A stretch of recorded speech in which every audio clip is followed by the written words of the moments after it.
What did I just witness? Did Sony just announce their SSD expansion plans and then utterly confuse people in the process? Well, they did. And to be honest, it's not that complicated, yet Sony found a way to make it that complicated.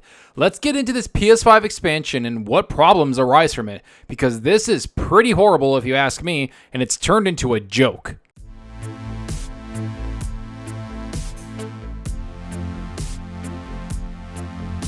Hey everyone, thanks for stopping by and checking out the video. Remember to hit that subscribe button and that like button. The support is greatly appreciated. And if you want to be notified on future content, hit that small little bell icon. It helps out the channel a lot. Okay, can we just take a second and recognize that Sony has really messed up with this complicated aspect of their SSD expansion. And it's something they were completely silent on for months and months since the PlayStation 5 launched. To the point where people were getting annoyed because there wasn't that much storage on the PS5 to begin with. Because if you have a lot of games, you're not going to be able to install all of them because the storage is so small on the PS5. For me, I usually just install first-party games on that platform because that's all I use it for. So when I finish one of their games, I uninstall it and move on. But for people that use this as their primary platform, this is pretty annoying and it's become something that Sony needs to address.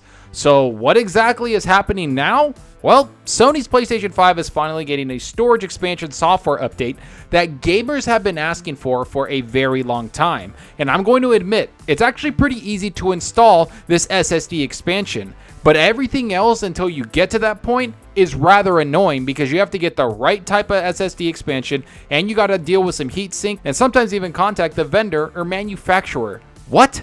And let me tell you, compared to Xbox's storage unit, this thing is not fun to deal with, and I think it's something that Sony needs to address and make public to everyone. Let's get into what's being said and what we should expect from Sony themselves. Here's what they gave gamers in a write-up. Important, this feature is only available to beta users at this time. If you have installed your M.2 SSD in a console that does not have beta system software installed, you need to remove your M.2 SSD before you can update the system software. So that's something I wanted to talk about first, is this beta test. If you don't have the beta software installed on your console, this won't work. That's something most people didn't know, so there's that. I just wanted to inform everybody about that.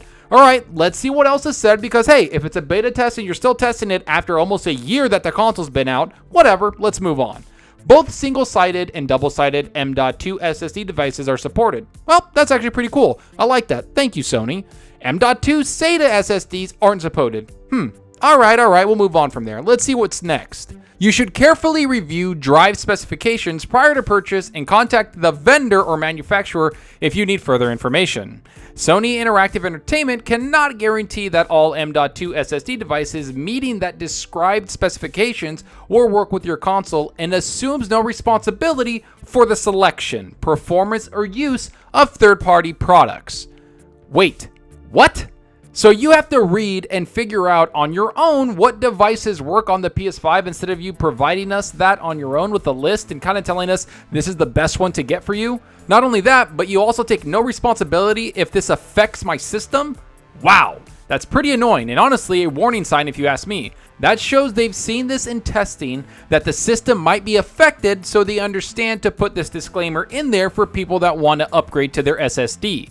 And it really shows why this is still in beta, because they probably tested this, saw some issues, and now they want to wide test it to a wider audience and see what can they do to help fix this. Okay, that's super annoying and something they should address instead of leaving it there like they did with the SSD expansion since the console launched. But okay, let's move on and see what else they have to say. Not all games are necessarily playable with the exact same performance provided by the PS5 console's internal ultra-high-speed SSD, even where the M.2 SSD device's sequential read speed is faster than 5500 megabits. Wait, what? So let me get this straight. The main factor you talked about, which was the SSD speed and how it can change gaming forever, is not going to be fully used on these SSD devices even if they meet the spec requirements? What? That's a pretty big slap in the face if you ask me. Why even upgrade the storage with an M.2 SSD if you can't even utilize the read speed on that hardware in your games? That's what they say there, that some of these games won't be able to do that. This is a pretty bad take and something people should be annoyed with. I don't even know what to say about this because that's infuriating. Because the price of these things aren't cheap. In fact, let's get into what the prices are because I think it's going to surprise a lot of people. FireCuda 530s Heatsink featuring storage options will run PS5 users $170 for 500 gigabytes, $275 for 1 terabyte, $570 for 2 terabyte, and $1,050 for 4 terabytes. Wow! So the 1 terabyte version of this expansion is actually more expensive than the Xbox Series X storage version. Huh, that's pretty funny. I remember a lot of people complaining about the price point of the $220 that you spend on Xbox to get a storage expansion. Funny how that works. Oh, and what's also funny is how they'll be paying a premium for this expansion, yet you can't get the same performance or the full performance on your system of these SSDs you buy on the PS5 because they're not going to work just like the internal storage does. I just don't understand that at all. I don't even know why Sony would even provide SSD expansions if it's this bad. Talk about getting the short end of the stick on that one.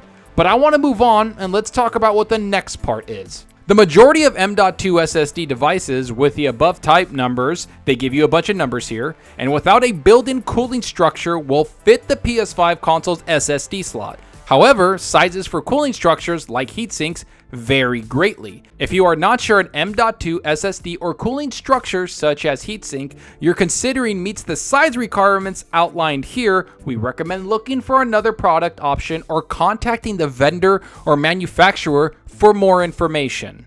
Contact the vendor? Did they really just say to make a call to another company and contact that company to understand the size of their heatsink? Holy, what? Okay, that's just tragic. So not only do you need cooling structures that might be built into these SSDs, which the cooling systems are there for a reason, but some of them won't work if you're not able to put them on the PS5 and you have to contact the vendor or manufacturer to get them to work or maybe get some other one. I'm honestly speechless about this because it's a little weird. That's a little gray. And I'll be real, I have a PlayStation 5 and I love my PlayStation 5. I love the PlayStation exclusives, so I want these systems to succeed. But I won't stand here and act like this is cool for a multi-billion-dollar company to do to gamers, especially since the competition, the Series X, made it so easy. You literally plug and play, that's it. And the expansion storage will get the same performance as the internal storage. Oh, and it's cheaper. Sony, your competition outdid you by a mile on this, and we already know the Series X is more powerful for the same price point on top of it. Talk about embarrassing. And I know the comments are going to be flooded with people saying, you just unscrew something and plug in. I get that. Hey, we can all do that. Just like the stand was one screw, but you have to mount it and screw it in, and it's just not good user experience. Did I do it? Of course I did. But this is different. They're actually telling and warning gamers that if something happens, they're not held reliable. That's a little weird. That's kind of telling you like, hey, in order for you to get more storage, you have to go buy this third-party thing, but we're not going to support it. And on top of it, you got to talk to them about how it works on our product. This is something people need to talk about because this is just unacceptable. Gamers shouldn't have to jump through so many hoops just to play more games on their consoles. And isn't the whole point of a console to just plug and play and that's it? But now it's about contacting vendors and doing all these crazy things to just add more space to your storage. Big mistake by Sony, and this is a joke if you ask me. And I don't know how else they can recover from this. I don't know if they can bring out any type of patch or something where they redesign it. I know there's a redesign of the PS5 coming in 2022, but I think that's just to make it cheaper in their manufacturing to make the console. I don't think it's going to change anything of the SSD, but if it does, that's pretty cool. But at the same time, I feel left out because I have the first early buyer syndrome of PS5 next to me, and I can't do the same thing. Let's hope that's not the case, but for right now, I'm done talking about this because it's pretty annoying, and I don't like that they did this. Yet I want to know what you think about this. Does this expansion process annoy you? Is it as bad as people are saying? Are you going to contact vendors and become IT support for yourself? Did Sony make a huge mistake in their design of the PlayStation 5? Do you like Xbox's process way more? Will Sony try to compete with Xbox in their easier process? Go down below and let me know. And I hope you enjoyed the video, and if you did, please hit that subscribe button and that like button to support us out the channel more than you know. And give me a follow on Twitter at Zalker87. I'm always on there talking games and sharing my latest videos. Plus, I love interacting with everyone there, so get on Twitter and let's talk about gaming. Also, follow me on Xbox Live. My gamertag is Zalker87, just like my channel name. see what games I'm playing, and let's compete in achievements for the month. So right now, I've been playing a bunch of games, but lately, I've been playing The Ascent. I had a review code for it. I put a review out. It was my last video. I put it out yesterday. Talk about a fun game. Is it the best game to come out or the best indie to come out? No, but it's a really fun, great game to play, especially in co-op. I'm going to be jumping in this weekend with a couple buddies and play that, and I love the brutality of it. You can just blow people up, hack things, take things up, shoot cannons, grenades, jump into mechs. It's pretty cool and in-depth, and I really enjoyed it. Plus, I'm glad that they gave me a review code because I got to play it early and then tell everybody about it. So I kind of want to do that a little bit more, review games, because I've been playing a lot of them, and I want to talk about them more than just at the end of my videos. So expect to see some of those out there. But let me know what you're playing. Are you playing something on your PS5, your Xbox? Are you uninstalling games on your PS5 to add more? What's going on, and what do you think about this SSD thing? Go down below because that's what we're here for. It's to talk games. And that's all for now. Thanks for watching, and until next time, remember, enjoy your gaming. Later.